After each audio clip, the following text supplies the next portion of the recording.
Hi, today we're going to talk about what makes a good video game. These days, everyone's stuck at home because of COVID-19, and so everyone are doing different things to entertain themselves.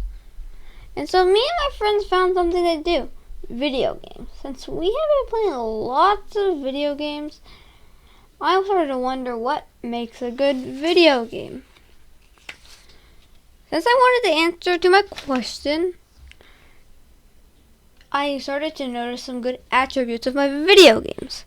A few games I play are Rocket League, Minecraft, and Roblox. A few good attributes I noticed from them are they are online, they have progress saving, they have story modes, rewards, quests, good gameplay, good camera angles, continuous challenge, creative flexibility. Today I want to talk about the 5 attributes: creative flexibility, good graphics, continuous challenge, story modes, and online modes. First, I'm going to talk about creative flexibility. What I mean by that is that there are many ways to complete a level. For example, in a level you must get to the other side of the mountain. Then they give 2 options. One is going over the mountain, one is going around the mountain. That's one example of creative flexibility. Another example could be that you need to finish your homework. You can do the math homework first or the writing homework first. Which one do you choose? That is another example of creative flexibility. Creative flexibility is an important trait for making a good video game. Another important trait is good graphics.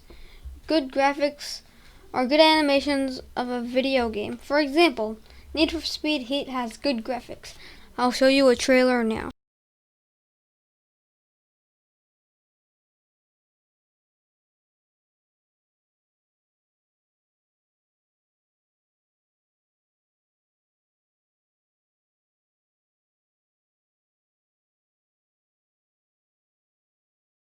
So, those were good graphics because the people seem like real people and the cars seem like real cars. If you have bad graphics in your video game, nobody would like to play your video game.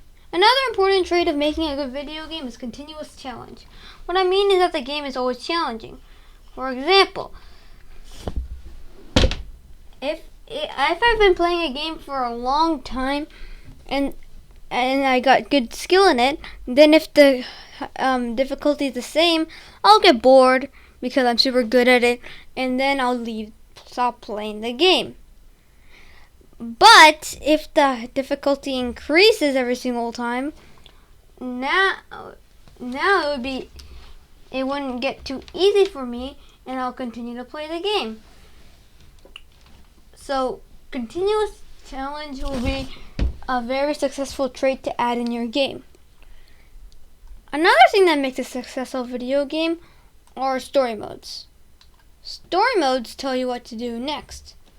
A story mode is basically like if there is level 1, then level 2, then level 3, and so on. That is a story mode. Story modes are very popular in making a good video game because sometimes people don't know what to do next, but a story mode tells you what to do next. All in all, story modes is a good feature to have in a video game. Another awesome attribute in video games are online modes. Online modes have a high demand in video games because people like online games because they can play against real people. People like to play against real people because bots have the same strategy, but different people don't. So if you want to have a high demand in a video game, add an online mode. All in all, if you want to make a good video game, you should add the 5 attributes: creative flexibility, good graphics, continuous challenge, story modes, and online modes, because those make a good video game.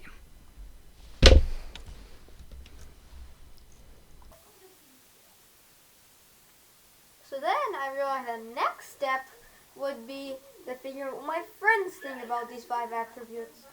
So now I made a survey to figure out what everybody thinks of it, and then I made a rank so what everybody thinks on the first option, the fourth option, the third option, then second and first, and this is all ranked by importance. You can see over here. So I got results and I made these into charts so everybody can understand. So there are 5 people who responded so far, and I made a graphic of that, so one person's graphics is the best, most important, and I totally agree with him. I also think the graphics is the top, and then there's some person thought it was story, and 3 people thought it was online modes. So that is the majority. So we're going to say that online modes is the best one in my friends. Now next, my friends. So one of my friends said flexibility is the second best. Greater flexibility, I mean by that, which I explained. Continuous challenge. Some people thought it was continuous challenge. One person, actually not some people. One person thought it was continuous challenge. One person thought it was online, and 2 people thought it was story. So that was that. Then we were going to the third best attribute, and everybody thought, like 3 people thought that it was graphics. One person thought it was continuous challenge, and one person thought it was online modes. Next, we are doing that. Next, 2 people thought it was graphics, which was the most important, and or second least voted. Flexibility was a second least voted too. Greater flexibility, and then continuous challenge was also a second least voted at 2 votes. But we're gonna say that was continuous challenge. I got that because the second least, because we already have graphics in this one. So that one in this one. So that's why we're supposed to say continuous challenge as that one. And then last we have results of the least voted attribute, and most people thought it was flexibility. So one person thought it was continuous challenge, and one person thought it was story. But most people thought it was creative flexibility. Now I also added what other people think. What is also a good attribute of a video game. I guess some people didn't really understand, and they thought like what you think are the most important, even though I already kind of I don't think my question was actually kind of that clear. So some people said good graphics in online mode. Someone also said good graphics in online mode. But there were 3 actually new ones. One was it's easy to learn. One is interesting rewards. And one is to not making it boring by doing the same thing over and over, like frigidity. Or however you say that word. So yeah, this is also what my friends think.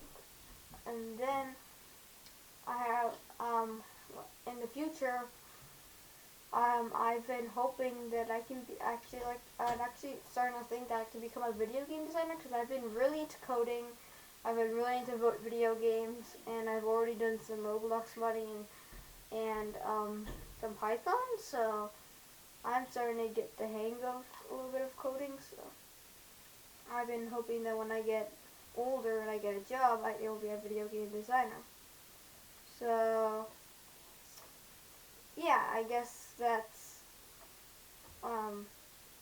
what my friends think and what I want to be when I grow older. So all in all, online modes is the most liked by my friends, which I was not expecting. Actually, I was really not expecting that, but looks like that was it. So I guess whenever you're not expecting something, you can come.